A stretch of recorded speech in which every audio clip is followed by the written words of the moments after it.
So guys, eto na. May bago ng update itong si ating Pangulong Marcos Jr. no? So may bago siyang update at may bagong video na syempre, alam niyo naman, pampalakas sa taong bayan. So eto, panoodin natin ngayon yung bagong video ni PBBM tungkol sa kanyang bagong balita no, sa latest news na yung mismong Court of Appeals ay naglabas ng freeze order no sa mga kumpanya na may kinalaman nga dito sa anomalya sa flood control. So dito binida ni Pangulong Marcos Jr. yung kanyang balita dito no. Ewan ko lang kung kayo'y matutuwa dito. Kasi dito sa balita na to ay hindi pa din tayo matutuwa dahil wala dito sa balita si Romualdez at yung ibang mga big fish pa na dapat makasuhan. Mga small fish lang tong mga pinagkakasot pinagbabalita ni PBBM dito sa kanyang video. So eto, panoodin natin. Gandang araw po sa inyo lahat. Mga kababayan ko, naglabas na ang Court of Appeals ng freeze order laban sa mga bank account, ari-arian at sasakyang panghimpapawid na may kaugnayan sa mga anomalyang flood control project na iniimbestigahan ngayon ng gobyerno.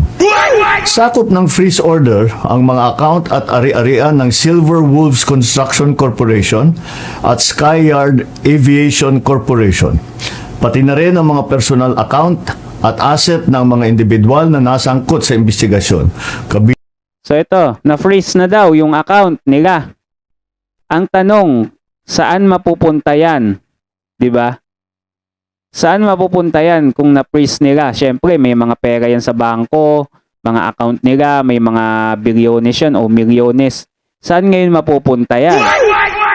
Kayo, sa tingin nyo guys, saan mapupunta yung mga yon? Matik na, di ba?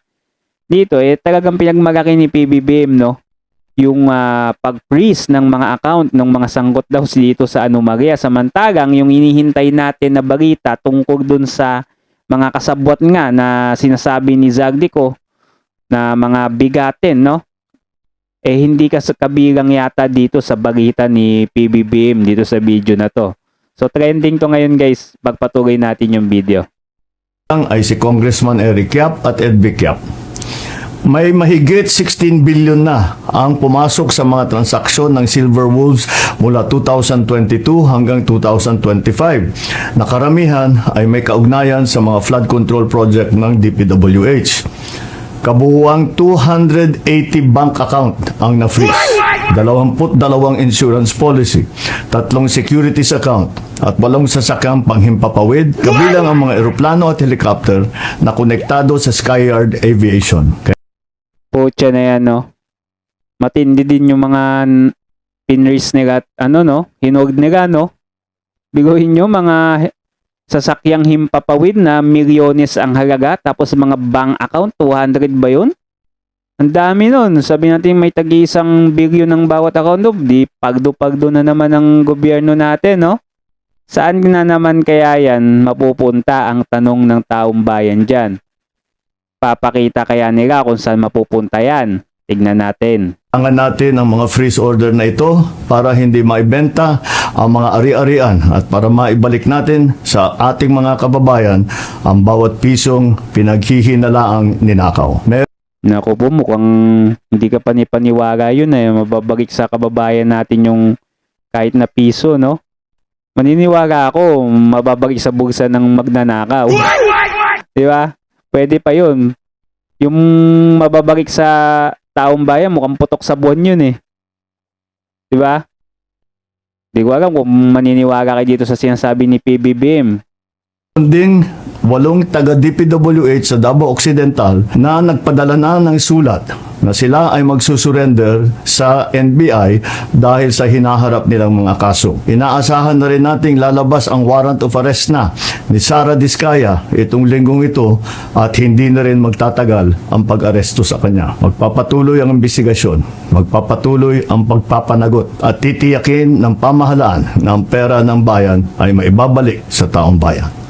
Uwe. So dito, hindi maniniwala yan na mababalik sa taong bayan yung mga nakulimbat na yan. Pwede mabalik sa bulsa ninyo, no? So ito guys, no, inihintay pa rin yung warrant nito ni Diskaya, no, yung asawa ni Curly. So tingin ko pati yan si Curly magagabasan din ng warrant dahil sa ano. Yan, ipakulong din nila yan kasi sangkot yan, hindi pwedeng hindi makulong yung mga sangkot, no? So lahat dapat ng sangkot mapakulong dito. Hindi lang yung mga maliliit na kasabwat nila. Dapat pati yung pinakapuno. Ang problema, paano kung yung ang pinakapuno, yung ano, yung, kumbaga, yung nagsasalita. Paano yun? Paano kung yung pinakapuno nasa video, no? Malabo na. GG na. So kayo guys, ano masasabi ninyo? Kung nakaabot naman kayo dito sa video natin, baka pwede, no? Pa-subscribe naman ng ating channel, latest news channel, no? Nang lagi kayong updated sa iba pa nating mga susunod na video upload, no? Salamat po guys, no? Sa panonood ninyo dito sa ating channel. Have a nice day.